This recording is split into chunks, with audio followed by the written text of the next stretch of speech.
It's Monday morning at Churchill Downs, and the location this morning, the barn of trainer Ian Wilkes, who's Quarteto de Cordas. I hope I said that right. I probably didn't. The Brazilian bred running in the turf was one of the three Breeders' Cup workers we had this morning at a very chilly, once again, Churchill Downs. The weather's supposed to improve a little bit over the next day and a half, and then Wednesday, reportedly, I think it's a 100% chance of rain. So everybody going to get out there the next 2 days and take advantage of the nicer weather, and on the turf course, the firmer or almost firmer turf, because things are going to go downhill in the middle of the week. And the turf course was busy this morning. The Europeans, the first European group that arrived here a couple of days ago, finally cleared quarantine, and we got to take a good look at many of the key contenders in the big races coming up this weekend, including probably the most talked about member of the Breeders' Cup field this year, Enable, the ARC winner, who was out at 7:30 along with her stablemate Roaring Lion, who may be one of the other most talked about members of this year's Breeders' Cup cast, but didn't get a good look at them. They actually went up in the mile chute and trained back there this morning, just kind of canted around in little circles. Hopefully they'll come out to the main track tomorrow to train.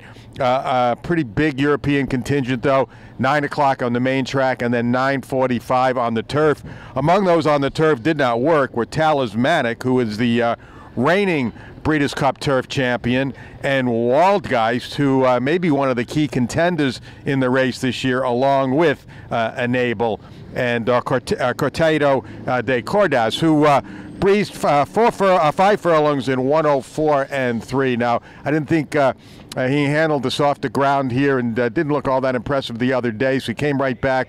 Trainer Ian Wilkes brought him back in a couple of days, and just okay, a little bit better. The ground was officially called good for this morning's work as he went in company nearest the rail with a stable mate. On the main track, two significant maintenance type works this morning, just 5 days out before their races on Breeders' Cup Saturday. Midnight Bissou, who will be one of the key contenders in the distaff.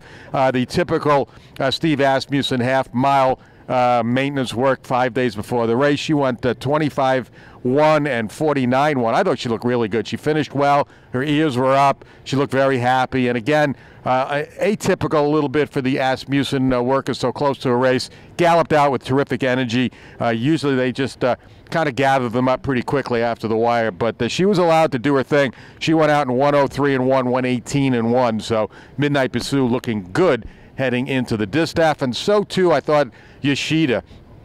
He had a good morning. He kind of jogged around six furlongs once, or halfway around, or almost halfway around, pulled up with the pony, as the Bilmont workers always do. They kind of warm up a little bit, they stop, they walk, and then they break off, and he looked terrific. 24-2, 49-2, just going as easy as can be. And same with Bilmont stable. They don't usually let their horses gallop out all that much, but he was full of energy today, and he went out in 102-4, 116-4. Yoshida has looked good to me since I've been here for the last 10 days. Another member of the classic field that I thought looked terrific this morning was Thundersnow. Full of energy, galloped terrific today, had a really good day, coming off a 7/8 mile work over the weekend and a mile work the week before that. So doing well coming into the race. Going to be interesting. A lot of contenders in there. Tough handicapping race, wide open this year as opposed to some of the past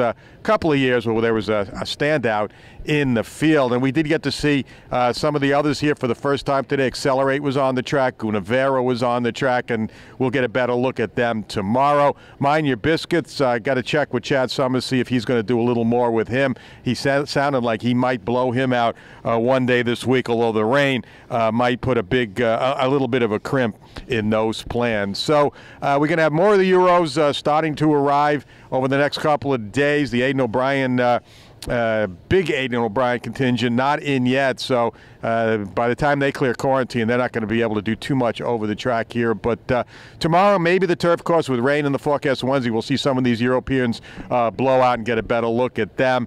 And we're getting closer now, getting very excited here as the draw is this afternoon, so we'll know who's in, who's out, where they're going to break from, and we can really get down to some serious handicapping, and we're going to get down to more serious coverage of the Breeders' Cup as we continue getting closer later in the week right here on DRF.com.